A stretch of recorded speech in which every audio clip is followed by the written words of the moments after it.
Khalaqal insana min salsalin kal fakhar. Assalamualaikum Bang. Waalaikumsalam. Selanjutnya kemana kita nih Bang? Nah, inilah aku pun bingung selanjutnya kemana kita nih ya.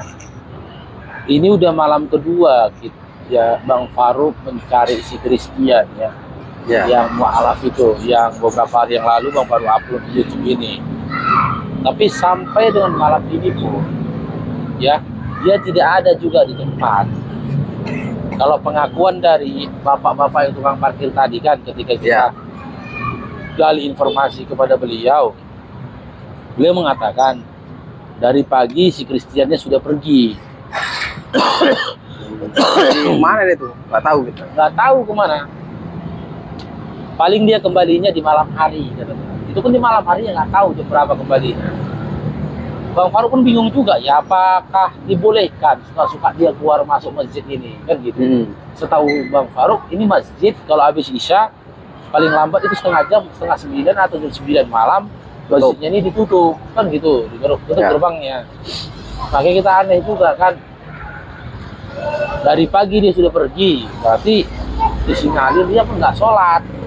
Dari zuhur, asar, maghrib, isya pun dia nggak sholat. Tadi kata bapak itu biasanya dia nongkrong di warnet itu, coba tulis. Nah, di warnet itu dia nongkrong katanya. Cuman tadi kan sudah dicek sama bapak itu tidak ada juga di sana dia. Ya, kita datang kemari kan mencoba untuk menyampaikan amanah dari saudara muslim kita. Ya. Ada lagi tawaran kan dari saudara muslim kita untuk membawa dia ke Balikpapan. Bahkan mau diongkosin dia kan, kalau dia mau ke Balikpapan, sampai di Balikpapan langsung bekerja. Ini pun dianya nggak ada kan. Ya akhirnya ya qadarullah kan, apa yang kita upayakan malam ini pun kita nggak bisa berbuat apa-apa. Harusnya kan kegiatan kita malam ini kan mau mengantarkan sembako gratis. Ya, karena kemarin dibatalkan. Iya, karena mau mencari dia kan. Ini pun amanah kan, kita cancel dulu untuk sembako gratis itu. Insya Allah besok lah kita lanjut lagi kan pembagian sembako gratisnya. Kita cari si Christiannya. Dari kemarin malam sampai hari ini nggak jumpa ya? Nggak jumpa juga. Memang anak ini penuh dengan misteri ya. Ada hal yang dia tutup-tutupi sebenarnya tentang dia. Tadi pun kan bapak yang jaga parkir itu kan dapat informasi dari penjaga warnet di depan. Ketika dia duduk di situ, dia bilang sama penjaga warnetnya kan, bahwasanya dia udah putus asa dalam hidup, bahkan berniat mau bunuh diri kan. Ya orang-orang seperti itu memang condong hatinya pada sesuatu yang bersifat konyol. Iyalah.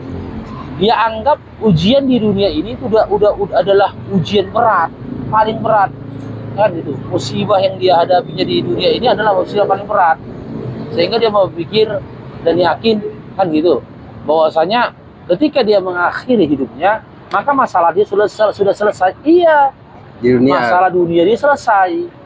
Selanjutnya dia akan menghadapi masalah yang jauh, bahkan beribu-ribu kali lipat lebih sulit dari masalah dia ketika di dunia. Lebih berat lagi ya. Lebih berat lagi masalahnya dan tidak berakhir kan, kekal selama-lamanya. Seseorang saja yang sakit ketika di dunia, contoh seseorang yang memiliki tangan, ya dapat ujian di atas bumi ini, terputus tangannya atau kecelakaan dia terputus tangannya. Putus tangannya ketika dia merasakan sakit ketika tangannya itu putus saja. Setelah sembuh tangannya, kalau memang Allah tidak belum berkehendak dia meninggal dunia, setelah sembuh tangannya, maka rasa sakit itu sudah tidak ada lagi sama dia kan? Sudah hilang. Tapi bagaimana nanti di akhirat? Terkhusus di neraka nanti, terputus tangannya, dia merasakan sakitnya, tersambung lagi tangannya, terputus lagi, dia rasakan lagi sakitnya, tersambung lagi, terputus lagi sakitnya, kan gitu, tersambung lagi tangannya. Itulah penderitaan yang tidak akhir. Di akhirat tadi ya. Iya, terus mengulang seperti itu penderitaan itu tadi. Jadi orang-orang seperti itu adalah orang-orang yang pemikirannya yang kosong, yang digiring oleh setan, kan gitu. Makanya dia pribadi pun, si Christian ini pun kan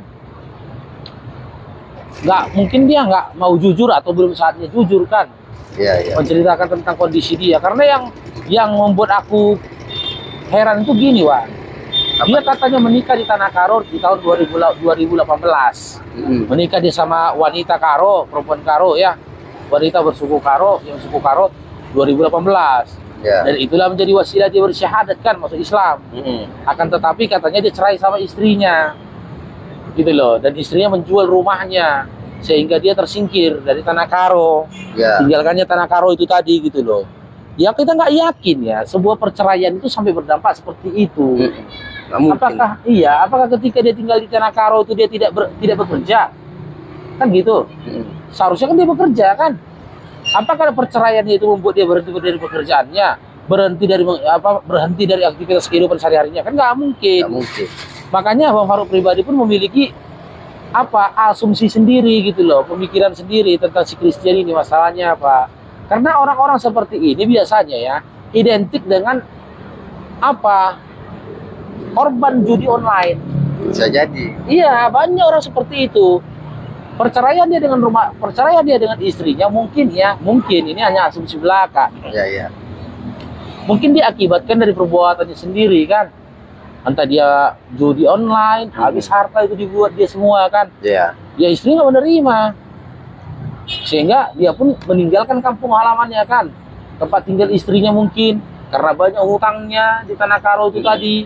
Tinggalkannya kampung halamannya itu kan gitu. Tempat tinggal dia sama istrinya banyak pemikiran-pemikiran tentang dia ini kan. Karena memang judi online ini sudah cukup mengkhawatirkan kan. Iya. Sudah cukup banyak rumah tangga yang hancur karena judi online ini. Makanya kita sebagai umat Islam dan kita sampaikan kepada anak keturunan kita tetap berpegang teguh kepada Quran dan juga sunnah Nabi Muhammad SAW. Itulah benteng kita.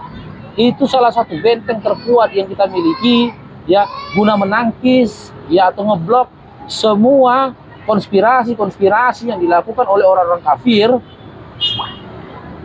atau orang-orang liberal guna merusak Islam. Cara mereka merusak Islam itu bukan ajaran Islam itu dia rusak, nggak akan bisa ya ajaran Islam dirusak dan berubah. Nggak bisa. Semua sudah ada ketentuannya dalam Quran dan juga hadis. Apa yang dia rusak dulu? Mental dari umatnya. Iya. Mental dari umat Islam itu dia rusak dengan cara apa? Dia sajikan judi online, kan gitu. Dia sajikan prostitusi, dia sajikan pornografi, gitu loh. Dia sajikan perbuatan-perbuatan yang tidak berguna, bahkan condong kepada sebuah perbuatan yang mengarah kepada kebodohan. Gitu loh. Game-game online itu kan condong pada kebodohan. Iyalah. Membuat manusia itu atau umat Islam itu sendiri menyediakan waktunya, habis waktunya berjam-jam bahkan satu harian hanya untuk main game itu tadi. Gitu loh. Akal rusak, fisik rusak. Gitu loh. Dan itu salah satu konspirasi yang dilakukan oleh orang-orang kafir guna merusak Islam itu sendiri. Salah satu cara mereka begitu, dengan mereka membuat konspirasi yang seperti itu. Coba kita jalan dulu ke Sanawan ya. Kau ingat nggak muka si Christian ini? Ingat nggak kau muka dia? Nggak pala ingat aku. Nggak pala ingat. Maksud aku biar coba kita tengok dulu ke apa namanya? Kemarin. Ke tempel ban. Tempel ban yang dibilang sama bapak tadi itu, coba kita tengok. Ya aku pribadi sebenarnya capek juga ini sebenarnya. Tapi gara-gara amanah kan.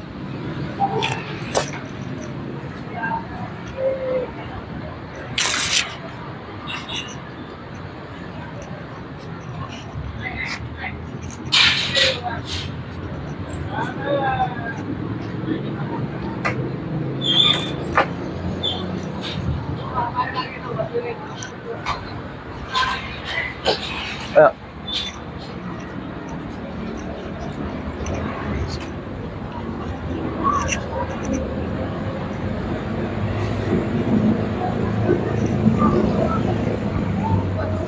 Cukup jauh juga ini dari rumah kita kan? Iya. Di dekat katanya dia batu-batu nempel ban di dekat rumah sakit Royal Prima. Tadi kata bapak itu kan gitu, dia tempel ban rumah sakit Royal Prima. Coba ditengok dia.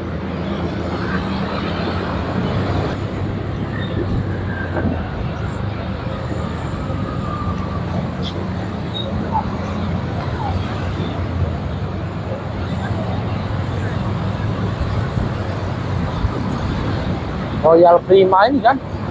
Ya. Ah, ini Royal Prima. Tuh, Royal Prima.